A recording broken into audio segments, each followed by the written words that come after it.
All right, everybody, welcome to the Sundry Podcast. I am your host, Demetria Austin, and I'm joined by my co-hostin, that's our new term for co-host husband, Anthony. And we are excited about today's broadcast as this episode features our first guest, and it is none other than Joshua Williams, owner of J. Chappelle's Barber Studio in Florence, South Carolina.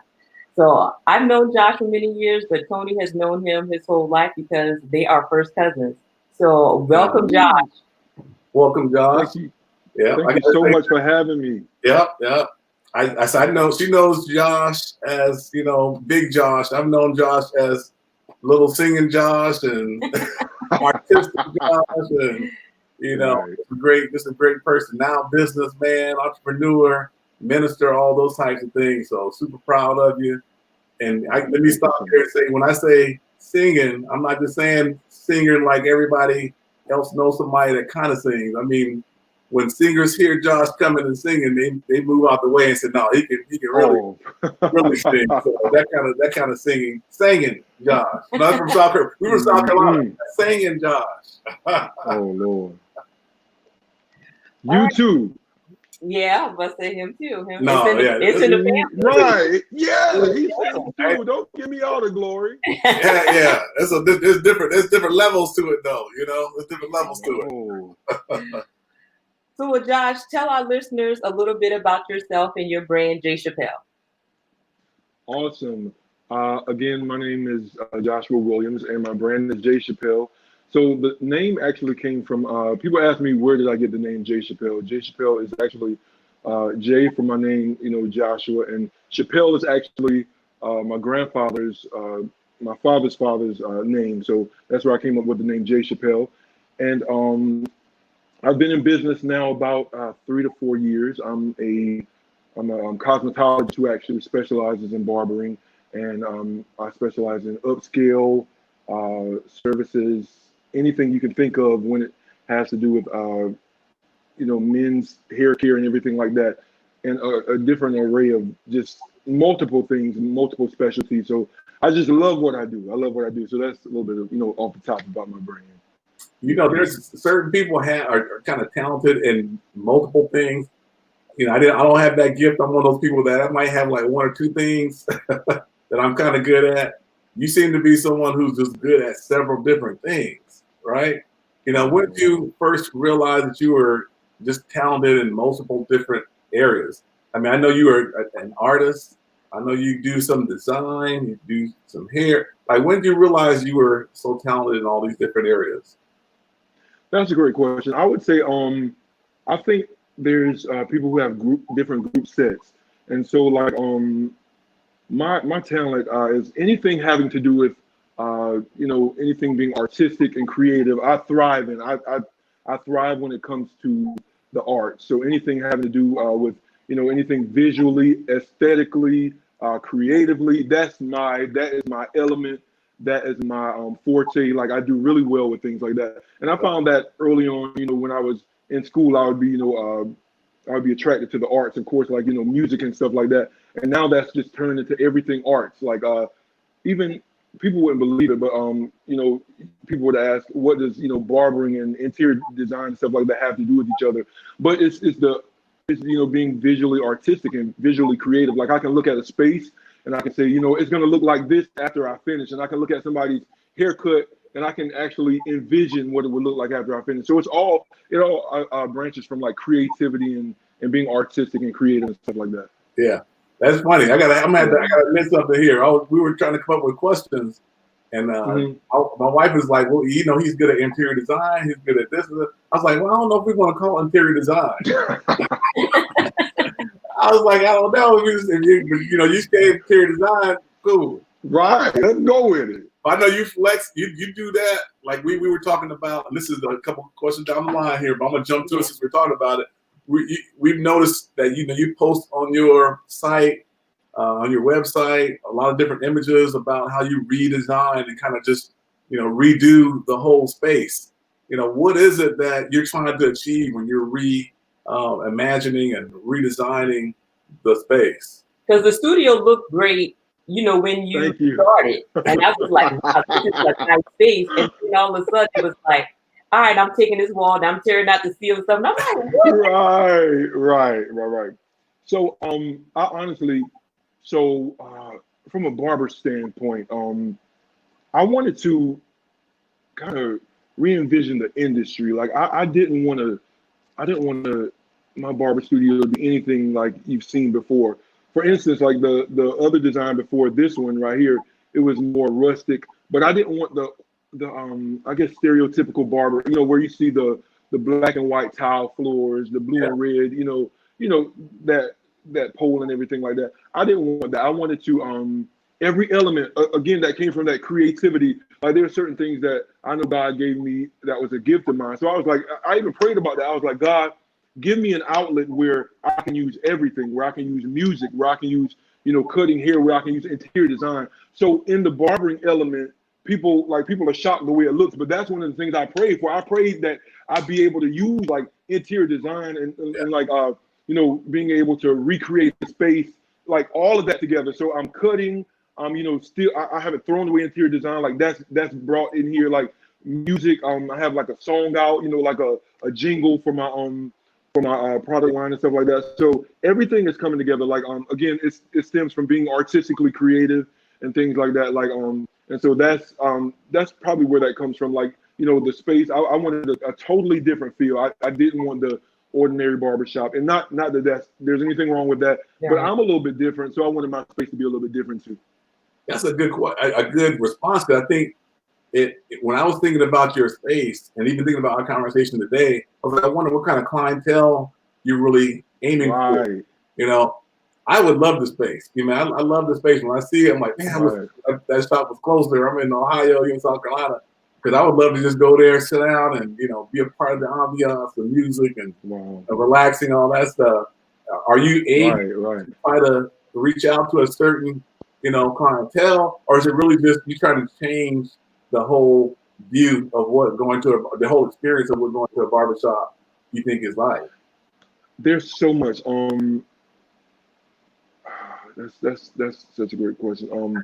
With that, I do aim, I guess, with my experience, I wouldn't say a certain clientele, but I would definitely say a certain behavior. Like, yeah. So, I mean, you can be a business owner, you can be, upper, lower, middle class, whatever it is, but there's a certain behavior, there's a certain expectation when you come in here. Like, I don't care who it is, I don't care what walk of life.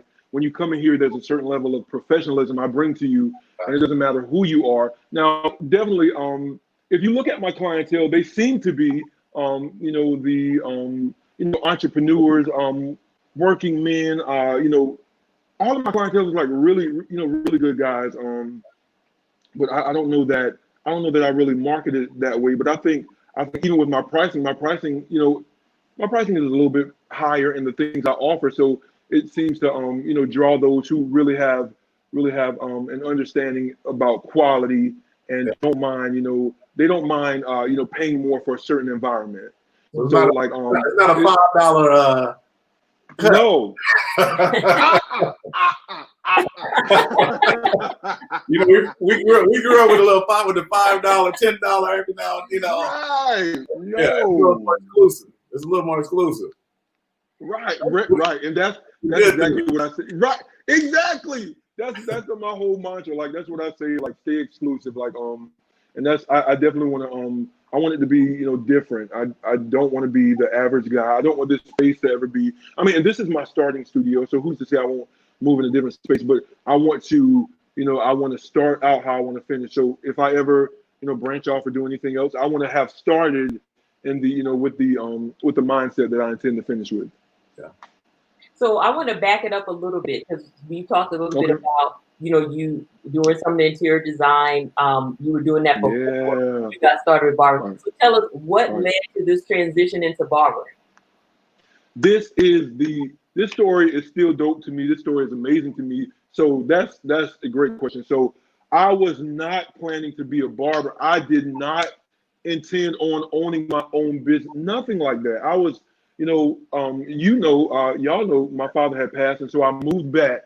I moved back to be with my mom and my sister, and So I moved, I ended up moving back in my family home because my father passed and I wanted to help out my mom and my sister. So at Very that well point, respected pastor, I should say. thank you so much. Thank you so much. I miss him so much. Like so I moved back to I moved back to Florence to actually be with my family. And so at that time I said, I'm gonna buy me a house. So being that I was into interior design, watch this. So I was looking for any kind of property. I was like, I don't care what it is because it doesn't have to like be in the best condition because I do stuff like that. So I found me it was a kind of rundown property that people didn't really care for. I mean, nobody wanted it. It wasn't like people fighting me over this property. It was sitting for 2 years. Yeah. Nobody wanted it. Everybody was looking like, I mean, even when I went to look for it, she wouldn't even come in with me. She was like, you can go in. She was like, it's horrible in there. I was like, well, keep saying that and I'm gonna talk this price right on down. Thank you, sir. I was agreeing, you're right, it is terrible. It's terrible. But all the while I knew like, oh, I'm about to make this so good. So anyway, so I bought the property to be my starter home. It was supposed to be my it's gonna be a starter home. What we're in now, this space right here, this was actually going to be like a master bedroom. Yeah. This is gonna be the master bedroom. So this is gonna be like my my starter home master bedroom type, area, whatever. So I called one of my bros in because we were gonna build like this dining room table. It was like gonna be people have rustic dining room tables and stuff like that. So we were gonna build this table and like it was gonna be like a really rustic look, but with some some high end chairs. And so while we were building it, he was like, this used to be a salon, right? I was like, yeah. And he was like, you used to cut hair a long time ago, right? I was like, yeah, I don't really cut like that. But he was like, what if you didn't do this as a house? He was like, what if you just kept it as a salon and went to school? And I was like, no, thank you. Thank you so much. But how about help me with this table? How about help me do what you were supposed to do? Help me build this table. And stop trying to. I'm just. Is that one of those? God told me that you're supposed to be doing this. Listen. You're like, no, that's not what he told me to do. Right. It's so crazy because God can send things your way, and how Scripture says one plants, one waters, but God gives the increase. So it's like that situation. It was like he planted. He just planted a seed. I knew this was a salon, but I was like, no, I see it being a home, and it would have been a nice. I'm telling you, like I love stuff like that. It would have been a really nice house, but that seed was planted, and then I started talking, just thinking about like, okay, maybe I could be a business owner. I was 25 at the time. I'm 32 now, so it took a while. People may think like, oh, he came up overnight. No, this is years and years of preparation, but So when he planted that seed, I went and talked to my mom and talked to my bishop, and then I decided to, go forth with it, and I went to school and stuff like that. So crazy story. It's supposed to be a home, ended up being a business, and the rest is history. But it looks like a great home, for a business. Right. Right. Now you of course took the next step. So that first thing was kind of happenstance. You thought it was going to be a home, and it became a business. You started this business, as a barber, and then you took another step. So you started to create or develop your own product line. Right. How does that come about? Right. So I wish I had a glamorous story about that, but it's really not glamorous like the first story. So I don't have a real amazing story. So actually what happened is some of my clients, and that's the thing about, when you cater to, I guess higher end clientele who have been exposed to more than you have, it opens you to different doors. Like, so there were clientele like coming to me from Charlotte, like, that's about, what is it, about 1 to 2 hours? I don't know, maybe 2 hours away from Florence. And so one of my clients was saying, one of my Charlotte clients, he was saying, he was like, my barber in Charlotte has like his own product line. He's like, I could definitely see you doing something like that. He was like, you specialize in things and you use great products. So he was like, I could see you with your own. And again, that's why I cannot stress the importance of having people around you, who can see some things that you can't see. Yeah. Sometimes, just like I could not see, I could see the homeowner Joshua, but I couldn't see entrepreneur Joshua because I'd never done it. So I could see barber, but I couldn't see product line developer or product line owner too.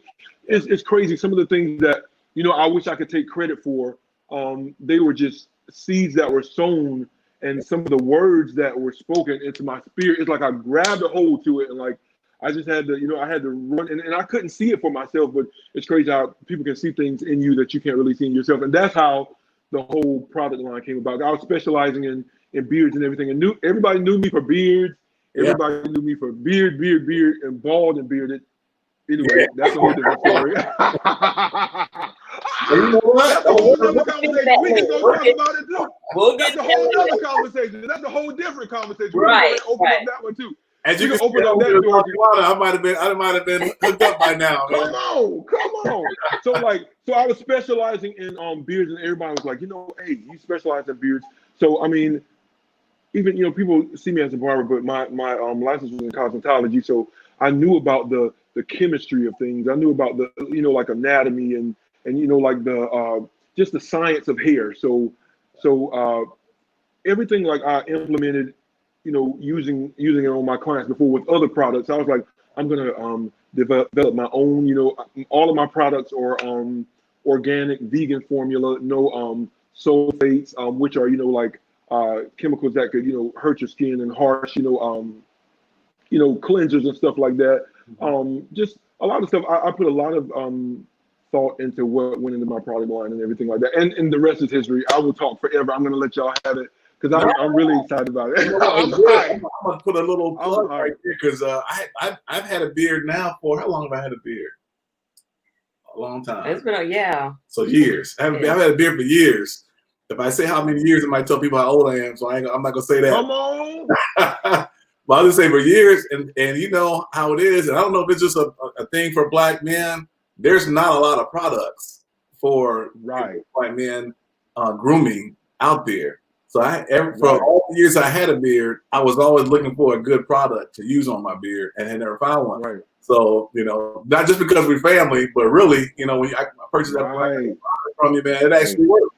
And, you know, feels not greasy, the best smelling product I think I've ever had. Yeah. Hey. So I tried to push it out to everybody I know. So we'll definitely be putting a shout out to Chappelle.com, right?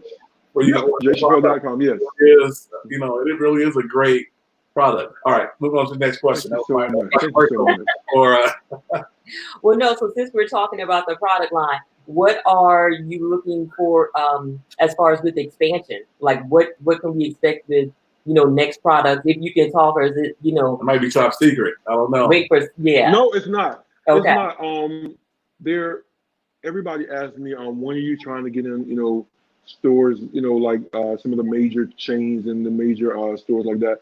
And it's really, really weird because I didn't really want a product line to be massive. And that sounds crazy from a business standpoint. But I honestly created it just for my clients. I didn't know I was gonna get clientele out of state, you know.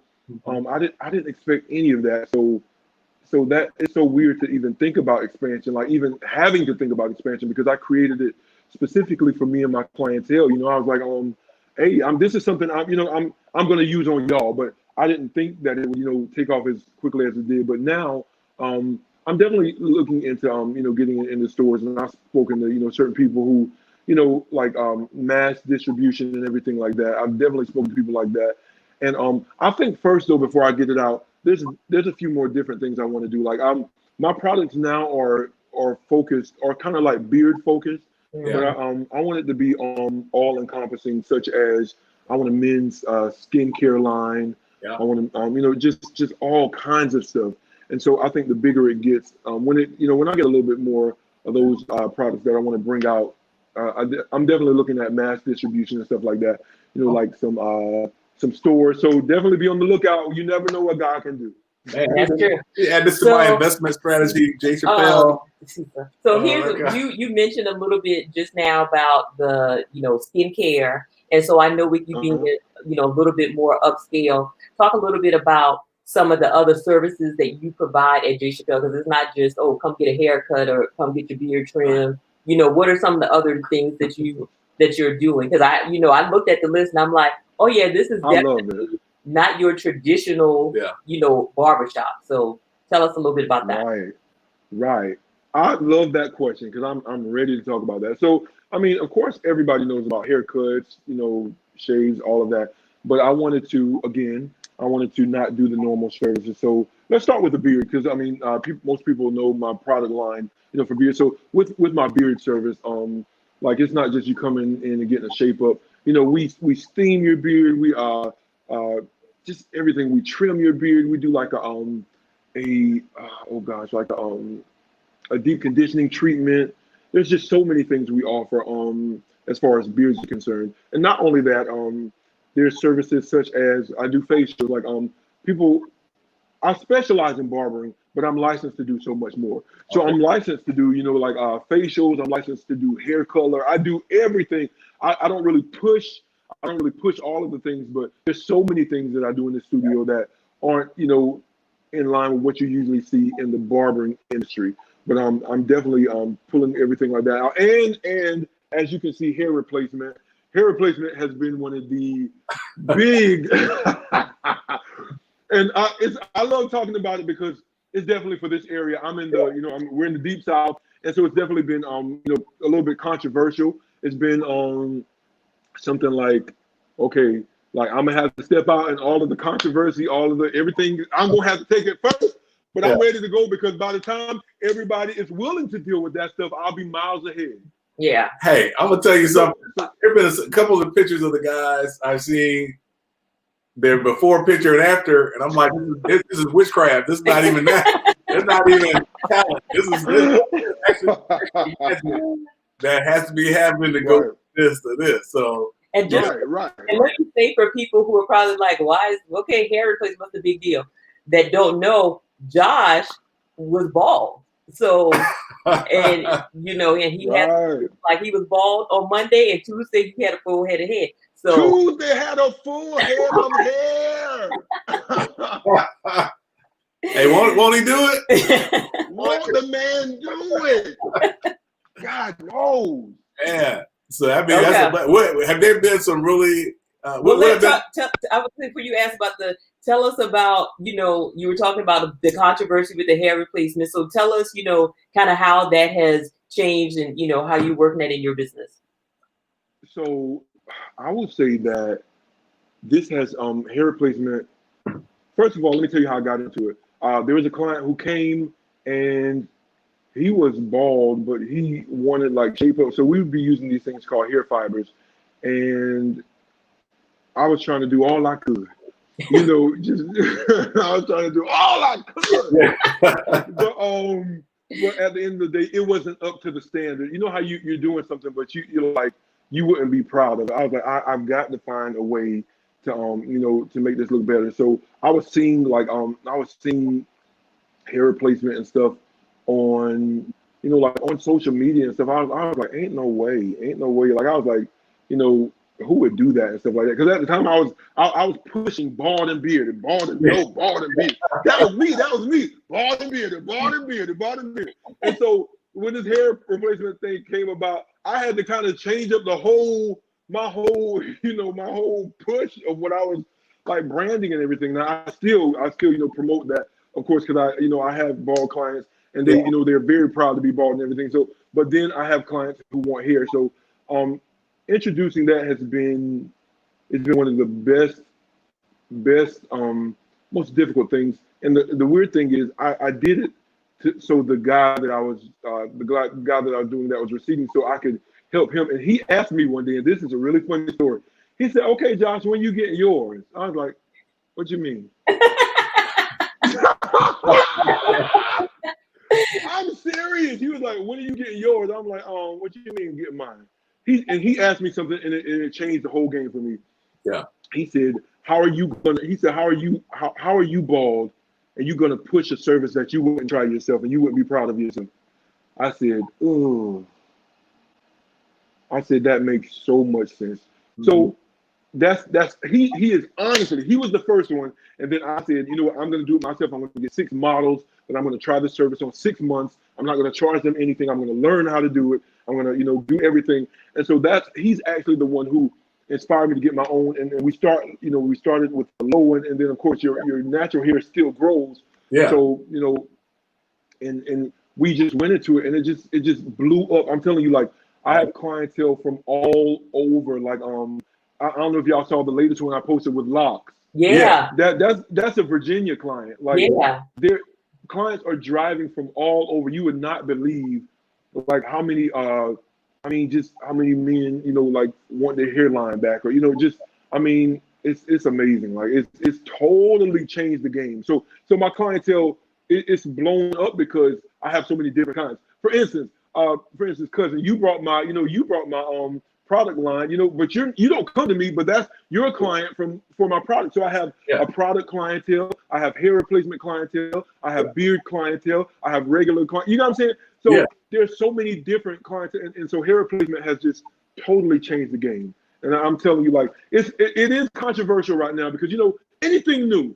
I wouldn't say I'm the first in this area, but I'm definitely the first to push in South Carolina. Like, well, I'll say Florence, South Carolina. I don't want nobody coming after me and stuff, but definitely the first one to take it to this level in Florence, South Carolina. I'll say I definitely know that fact. Yeah. To push it in Florence, South Carolina, to this level, and it's anytime you're starting something new that is controversial. I mean, because it's something we've never seen before. So anything new, you're gonna have your critics. You're gonna have some like that's too much. It's crazy. It's crazy. Like the people who say like a critic or whatever, like they'll maybe pay me $30 for a haircut, but the hair replacement clients will pay me anywhere up to $500. Yeah. Man, so that's a lot of haircuts you need for that, man. That's pretty good. Listen, so I'm telling you. So I have learned to just I'm willing to be a trailblazer. A trailblazer has to. You're gonna have to get. I don't know that people. I don't think. I carry myself in a way where I try to be a likable, humble guy. So I don't know that there's so many people talking bad, but I know there are some people that say, because they're specifically, barbers I talked to, and they said, no thanks, I wouldn't do, something like that. But I'm telling you, like, the clientele is growing at tremendous rates. I have to do a class because I can't take all of them. It's crazy. Man, so now that's a good segue into the next question here. Speaking of, training people, like, have you thought about during that? I know we talked about expansion. Have you thought about kind of bringing out a crew of young barbers underneath you and having this whole Chappelle studio with more folks coming in soon? That's what I want to do. Right now, I'm working by myself, and the only reason I'm working by myself is because, I wanted to wait. It's good to expand, but I think you have to expand, really deliberately and meticulously. Like, you have to be very meticulous, and just, I don't know, really. I don't know the word I'm looking for. Mastering all the techniques first. Yeah, right. So, and not only that, but when I have people in here, they have to. I don't care if you cut hair really good. You can cut hair really good, but maybe you cursing at all your clients. I don't want you. Like, I don't want that. There's a certain thing I want from my brand. Maybe you're the best barber in the land. You can cut so good, but you don't know how to keep people's business to yourself when your clients tell you their personal stories. Yeah. It's more than just barbering. It's you have to have integrity. You have to have be able to be confidential. Like even with my hair replacement clients, nobody knows who they are unless they give me written or verbal permission. It's not. I don't tell anybody. That's not for me to go say, oh, this is and this is that. You just have to be at another level of driving from integrity. All those places, they definitely don't want anybody to find out. Right. But now there's a lot of them want me to show their face, but I don't, because I know how social media will eat you up. You hear me? Now I'm bold about mine. Because I dare somebody say something about mine, because I say my haircut better than yours. So I got that confidence. I got that confidence. My clients do too, but this is my business. This is what I represent. So I'm very open about stuff like that. But I'm sorry. I'm going all the way across the sea. I'm sorry. It's back to you. Back to you at the studio. I was thinking about you as a businessman. The one thing I thought was unusual is how much of a servant and a helpful entrepreneur you are. You know, Wow. I've seen you list different steps that other entrepreneurs should take, list things they should avoid. You know, I'm like, in my mind, I'm like, wait a minute, if you want to be a good businessman, you don't give the game up to all the other people who might be coming. Right. I mean, what kind of explain that to us? Like, why do you feel kind of obligated, or what is it in your heart that makes you want to help other entrepreneurs out? I will say, I feel there's an obligation. First of all, biblically, when you can help people, you help them. Yeah. But not only that, because I wish I could say that I was a self-made wonder, but I'm not. There were so many things that were given to me. Like there were so many. Oh my gosh, I can't even explain the situation about my building. There's just so many ways that were made for me that were made easy. So yeah, I wish I could say I was self-made, but I was not. So many people from the furniture I first started out with, people would like, I would be like struggling to get the furniture, and people would say, I want to give you this whole thing because I see what you're trying to do. So many people helped me. So many people said, I see what you're trying to do. When I didn't have the finances and everything, like there were people who poured into me. So I feel like there's an obligation to, when you've been helped on such a large scale, you have to pour that back into to the next generation. Am I telling you, tell you all your trade secrets? Don't be crazy. But I'm saying you can open the door of opportunity. We don't have to just be so competitive. Like just ready to tear the next guy down. Like, and I tell my clients that even I didn't come back immediately after the industry shutdown that we had in South Carolina for about 2 months. I was still doing some stuff here renovating, and because I had created on Facebook, it's called South Carolina Barbers and Stylists United, and it's actually 600 professionals in that group. It's right at 600 professionals, and the fact that I'm not so mean to other barbers. When I was out, I had people to like refer my clients to because I wasn't so nasty and say, oh, he can't cut, he can't do that. No, I'm always complimenting other barbers. I'm in this group. I share all of their work on. I'm like, y'all, it's only South Carolina based. So I'm like, this is Columbia, y'all. Look at this amazing cut. This is Dillon. Look at this Dillon. Look at this stylist. This is Columbia. Stuff like that. And because I'm able to pour back, and I'm able to network with people because I don't know. I try to be like a really good person as far as when it comes to dealing with other people in the industry, because they're in any industry, in any industry you're in. I'm sure the industry y'all work in. It's like right. Sometimes a business, It's a real thin, right, exactly. So it's a real thin line between wanting to be helpful, and I'm your competitor. But I'm like, I feel like there's too many people in the world like this. I'm only one guy. So I have the confidence that if you take one of my clients, I'll get two behind it. Mm-hmm. It's not even that. I don't look at things like that because I know what God has. That old song. I'm gonna say it. Oh man, yeah. What God has for me, it is for me. So, and I mean, so I'm not. I'll give that because I know what's coming to me is mine. You can't have it. Answer my next question, because you might be too nice of a barber for this question though. Because my question was going to be, give us the real feedback on if you see one of your clients. You said you couldn't be here a month ago. You see them in the mall with a fresh cut. What's your thought? Are you somewhere else? Or are you just looking at them like, man, are you kidding? No, you know what? I've learned to because I don't like awkwardness, because I never like,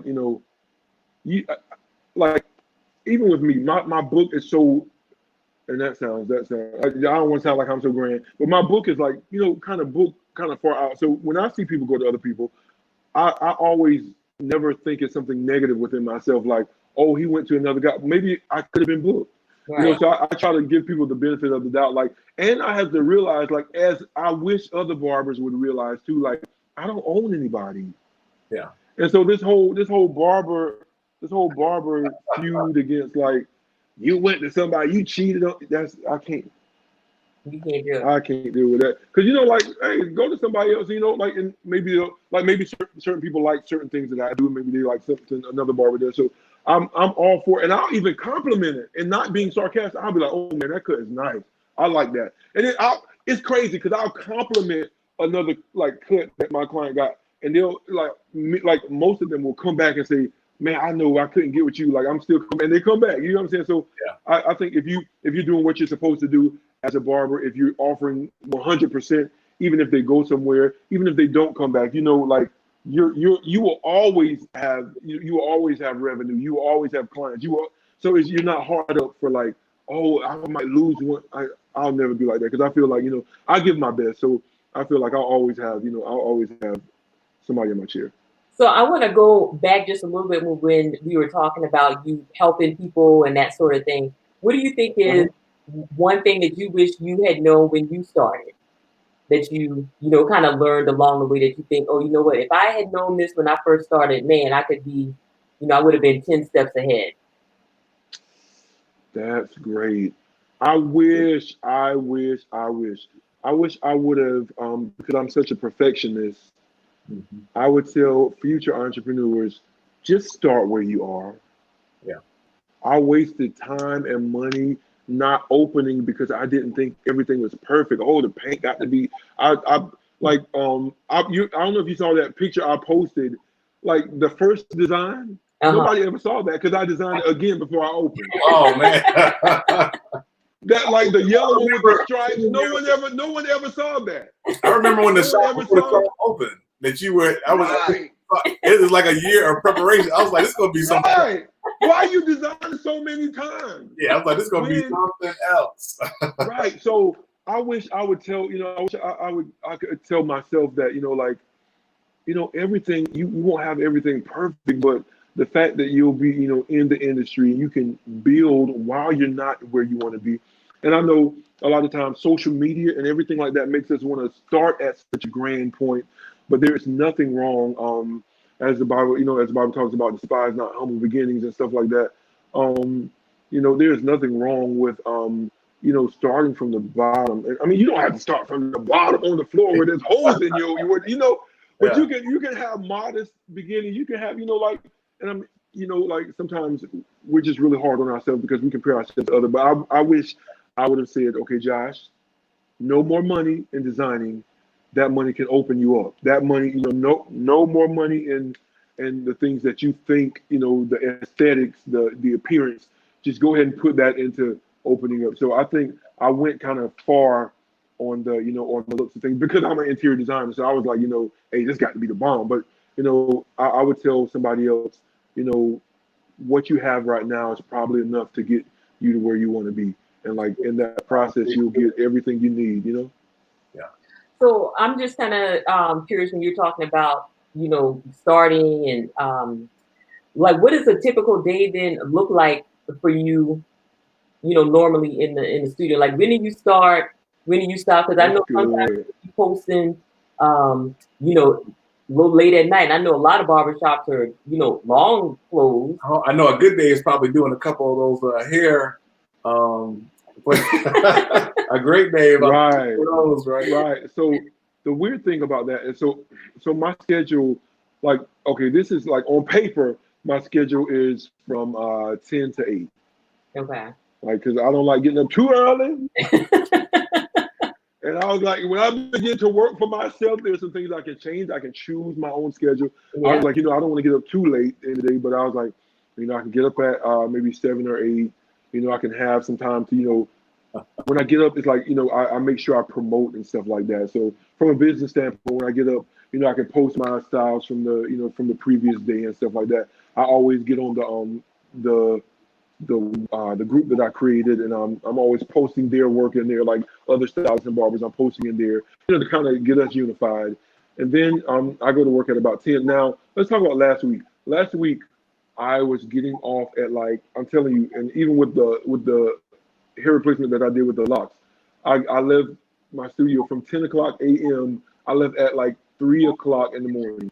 And yeah, now I don't do stuff like that usually. I don't do stuff like that generally. But of course, this was holiday weekend, and so it has been there are long nights, and I would say like it's crazy though. It's crazy though. I feel like the only reason I'm willing to do that, and I know I need to rest. Y'all pray for me because I need to be a part of Workaholics Anonymous. But y'all can understand that. I mean, y'all are amazing professionals. Y'all like seriously, y'all are like couples goals. Seriously, both of y'all are like no, seriously, y'all are couples really, and that's facts. Like y'all are couples goals. Both of y'all are successful. I mean, stuff like that. So as somebody who's working in an industry that I love, like it's like it's like I felt like when I was not an entrepreneur, I slaved for other people. Yeah. Like I worked so hard for other people. I gave all I did overtime. So now I'm working for myself, and I'm going to do even more because nobody's making me do it. Yeah. Nobody's making me, stay up that late. I do it because I want to. And of course the saying goes, if you love what you do, right, you never work right. You never work a day in your life. And I really feel like that. Like so definitely like I mean, even yesterday I left here at like maybe 12. Well, I worked yesterday for the holiday. Yeah, I wasn't supposed to work. But I didn't tell my clients in time. But I ordered my sign that says all holidays closed, so it'll be on my door shortly. Yesterday I stayed till like 12. I hung out with my family for the for the holiday. Then I came back. But I definitely work long hours. But it's stuff that I totally enjoy and stuff that I totally feel that I'm being compensated what I should be compensated. Like I get to choose like what I think I'm worth. Yeah. Mm-hmm. I get to choose, like what I feel like this service is worth. And so if I don't even know how to say it, but I just I definitely work long days, but not all the time because I've learned that sometimes you can't run on fumes, Yeah. So I'm learning balance. I haven't quite learned it, but as a single man, I feel like if I can do it, I should do it now before I have a wife and kids, It probably becomes more difficult when I have a family to do what I'm doing, And you got to make some time to find somebody. Okay. We're not gonna talk about the perfectionist. That's a different conversation. You can't find nobody getting on at 3 a.m. now. That's a different conversation. All right. Let it go. That's good though. That's good. So are you doing like I know? And I don't know if that's something that's here. A lot of times, typically barbers take off, or even hairstylists Mondays, so they work, or Sundays and Mondays. That's like their weekend. What are your off days? That's my weekend, Sundays and Mondays. But Sundays and Mondays. But I found out that I don't hardly like the Sundays and Mondays off because I'm a musician at church. So it's like I play for 2 churches, and it's is that really a day off? So I'm gonna figure that out. Even though I'm off, I'm working, and so Mondays would technically be I would say that's an official day off. But even on Mondays, like sometimes I'm still working. But again, I'm learning. I'm going to learn because I don't.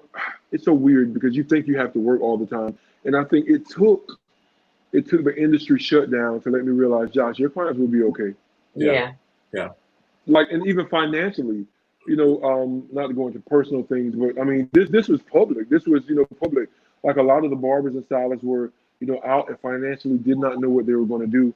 And and that's not to say that I was so much better off, but during the pandemic, like, I tried to, live in a way that, I could do some, while we were down, I started my renovations. You get what I'm saying? Yeah. So I was like, like if I don't know, I feel like if I work and do right, like I can kind of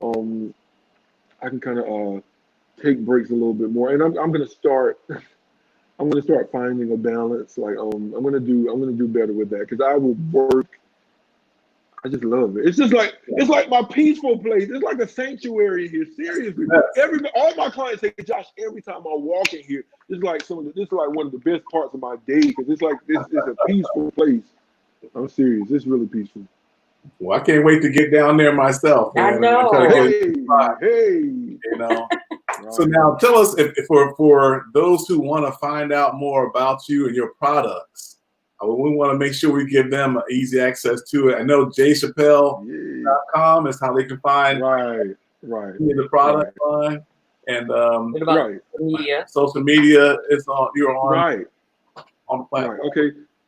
So social media wise, on Facebook, I'm Joshua Williams, and also my studio has a Facebook page, J Chappelle Hair Studio, and then on Instagram, I am Mr. J Chappelle, Mr. JCHAPPELLE, two P's, two L's, two E's. So Mr. J Chappelle at Instagram. For booking, I'm at styleseat.com/Joshua Williams. At Cash App. No, I'm just joking. Wow. I'm just Well, joking. go I'm ahead. just joking. You know I'm what? just joking. No, Never know. no, I'm just joking. No, I'm just joking. Yeah, hey, I'm just joking. put it out there. You never know who might But want to. no, you never know. You No. never know. You never know. No, but yeah, those are all my social media, but mostly jchappelle.com. Yeah. jchappelle.com is like where you can you can get products and I do stuff all over social media. So Yeah. I don't have a Snapchat or anything like that. I have one, but I'm not really active on it. So Okay. Well, I'm gonna be re-upping as soon as I run out of my stuff. hey, Works good, feels good, smells good. Does it smell good? watch out. Mhm. Come on now, come on. Well, I mean, it does. I was like, "Ooh, this is some nice smelling stuff." So I love it. I love for him to use it. So yeah, it works. Now this is my last question. I know we wrapped it up. Do you I get love it. wives, girlfriends, or anybody responding back to you saying, "Oh, Josh, oh my God," you changed my life. some of those transformations, they literally are transformations. I see those before and after pictures, and not just of, the hair replacement. That's on another level because it's like they walking in, Pee Wee Herman and coming out Jason Momoa or something like that. Come on.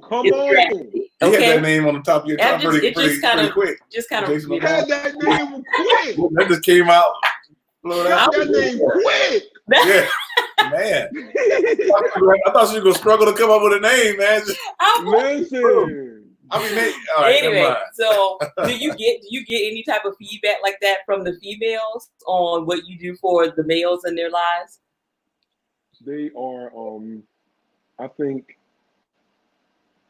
oh my God, the women of the wives and the significant others of my clients, they have been very supportive, and even as far as the product line, a lot of the guys buy for themselves, but so many of my clients' wives buy for them. Even when it comes to hair replacement and stuff, you would believe some of the wives wanted them to get it. Yeah. Okay. Isn't that crazy? So Yeah. a lot of my business is because of the wives, either wanting their beards to smell a certain way, or a lot of it is definitely the my clients themselves, but the wives have been very, very influential and just adding to business as far as wanting them to be a certain way, or just letting them know how good the product smells, or even the hair replacement, how good it looks. It's just crazy. It's crazy. So yeah, I know. The wives. Yeah, we would be. She would probably make me try to get this hair replacement. We were down. She probably. I wouldn't. That's funny. Okay. All right. Well, that's all the questions that we have, Josh. Awesome. Is there anything maybe that you have going on that we didn't ask about that you want to fill us in on, or? I don't know. Well, I will say, I'm about to. Well, we did talk about this, but I'm about to start. Now that I've renovated this area, I'm about to renovate the other side. So hopefully, I'm going into another renovation, and it's going to be private suite. Because what I do is kind of private, so you wouldn't want a whole group of people waiting in here while you got the middle of your head cut out. So you don't want that. So I'm definitely gonna open. I'm gonna open if everything goes as planned, I'm gonna open barber suites and stylist suites, and they're gonna look exactly like this one, but they're gonna be probably half the size, but they'll be luxury suites. So that's the next thing. That's the next thing. That sounds good. That's nice. All right. You have to just go out on the road and just start redoing all kind of barbers around the country. You know, Right. Wouldn't that be amazing? yeah, redesigning. Hey, I would say you never know. You never know. Speak Well, it. I receive it. yeah. It's been awesome talking with you It today. has. Our first guest, Likewise. and I feel like this was Hey. out the park. Yeah, So the bar is up here now. I don't think we're gonna ever get back to this. Listen, this has been amazing. Y'all are amazing. Seriously, I just want to say this. Just knowing y'all and what y'all do. I mean, you know, even the education and everything, like just everything that y'all have done and everything you've contributed to, like just oh my gosh, just like everything. I don't even know what to say. I'm losing my words. But y'all are amazing. Like y'all are really like couples goals, definitely black couples goals. Want to be like y'all. I'm serious. Like we're gonna give you a call, man. Talk about that, man. I'm serious. I'm serious. Like because it's good to see and it's even in our family. It's been one thing for me to be able to look within my first cousins and see such success. That makes you feel like you can do it. Right. People who look like you are like winning. People who look like you are making money. Oh, yeah, look, making money. People are making money. Yeah. Listen, I just want to say that. I want to say that. I want to say that, people, I'm serious. That means something when you can look and see a couple that, like you can know that every godly person isn't broke. Every black person isn't struggling. No, like one of my clients, he says this thing, changing the narrative. And y'all have definitely done that. Like, I mean, like, so have you. Thank you so much. But again, it's because we ride our people like me, ride the coattails of those we've seen do it. Like so to see a first cousin be so and wife be so successful, and and family and children be so successful. That's just major. And carry yourself with integrity and humility and just everything like that means the world to me. So I'm so honored to be on here. Seriously, like I do not take it for granted. Y'all are amazing. Like I'm just, it's amazing to just be on here. Honestly, y'all are doing major things. So I don't even, yeah.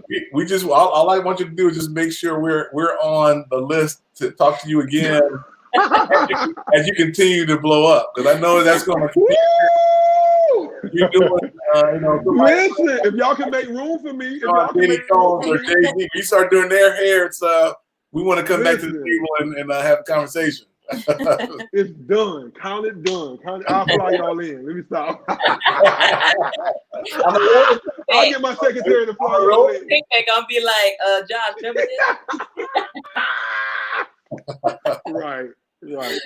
All right, Josh. So we have thoroughly enjoyed this time. So thank you again so much. And, hopeful that, business just continues to take off and, you continue with your success.